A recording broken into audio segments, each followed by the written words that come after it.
Nila Ġus qed jaspira li ma jibqax magħruf biss għall-awma tiegħu bejn Malta u Sqallija imissa jkun magħruf ukoll bħala l-awwiem li qasam il-Mediterran. Dan hekk kif din is-sena ser ikun qed jipprova jum mit-Tuneżija sa Sqallija għawma ta' iktar minn 150 kilometru li ser tkun ukoll tentattiv sabiex jikseb rekord dinji. Dan it-tentattiv ser ikun qed isir fl-aħjar ġranet skont it-temp bejn is-26 ta' Ġunju u s-7 ta' Lulju.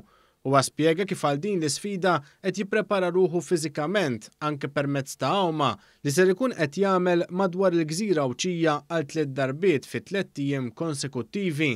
Stqarr kif għalkemm it-taħriġ fiżiku huwa wieħed jiebes u qed jipprepara wkoll bl-aħjar mod għall-għawma anke mentalment. Wara training, ovvjament irid imur ix-xogħol ukoll, imma kemm nista' nipprova nżomm ġismi relaxed u bħala mentalment hemm ħafna meditations, hemm ħafna affarijiet li naħdem fuqhom biex jgħinuni meta nkun ġo dik l-ispazju fejn ma nkunx ħossni daqshekk safe nista' noħroġ minnha.